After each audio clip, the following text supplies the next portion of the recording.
Feature-packed micro four thirds camera capable of shooting 4K video with in-body stabilization, costing less than $1,000 with lens.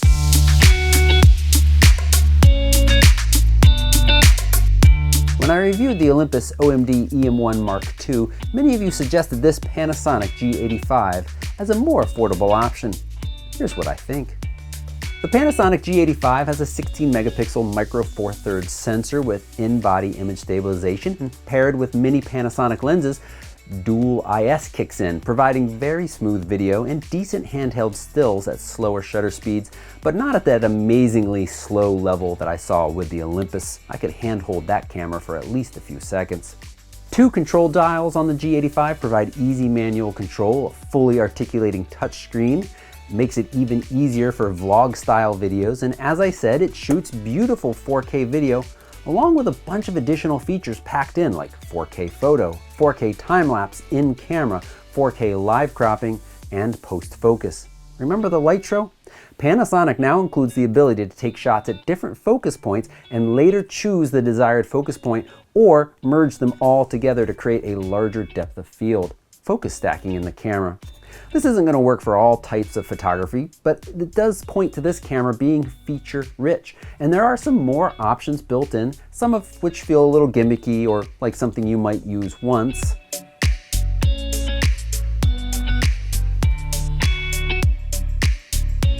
You also have Panasonic's excellent Wi-Fi control and the ability to continue to shoot at 4K even when using Wi-Fi. Yes. I complained about this in my Olympus review. Fuji and Olympus both downgrade your video when you're using the Wi-Fi. I am so happy Panasonic continues to provide one of the best Wi-Fi apps and experiences out there. Now, I have detailed thoughts at photorec.tv/G85 on how this camera compares to the Sony a6300 and a6500, but I want to at least briefly match this up against the Canon 80D, priced similarly. I think for many, the 80D is the kind of default choice when you want a video-capable camera, especially a high-quality vlogging setup. It's got that kind of the same reasons: the flip-out touchscreen, the lovely dual-pixel autofocus that makes focus smooth and capable of accurate tracking. The 80D is also a very solid stills camera. Let's take a moment and look at how these two compare.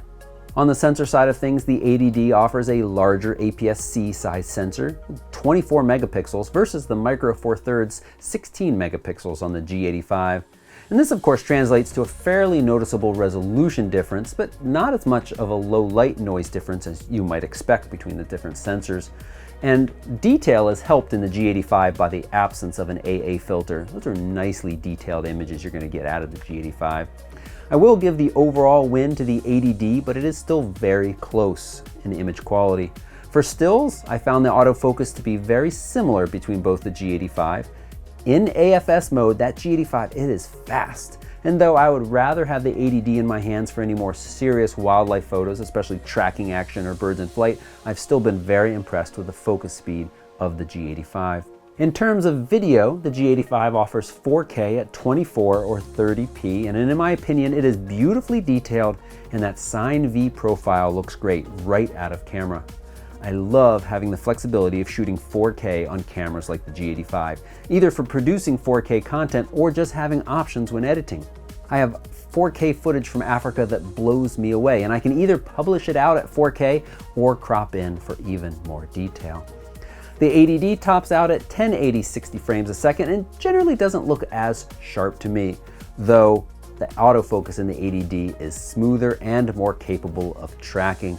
In multiple tests, there were a few times the Canon failed while the G85 continued to accurately track, but generally, once the Canon 80D locks onto a subject, it rarely lets go, accurately keeping focus. And the G85, and I've seen this in my GH4 too, with face detection on, it can get confused and hunt when it really shouldn't.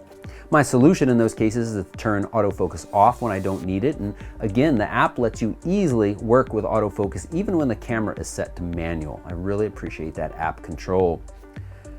I also appreciate in the G85 additional features like the 4K time-lapse and the 4K live cropping. Those are neat options that kind of up the usefulness of this camera as a tool to create cool content easily and even more easily in camera. And the fact that you have a stabilized sensor, it gives you the option to shoot with a little prime lens, keeping your carrier around small and lightweight, or you could add a stabilized lens, and again that dual IS system kicks in, providing very smooth video and lets me leave the gimbal at home in some situations.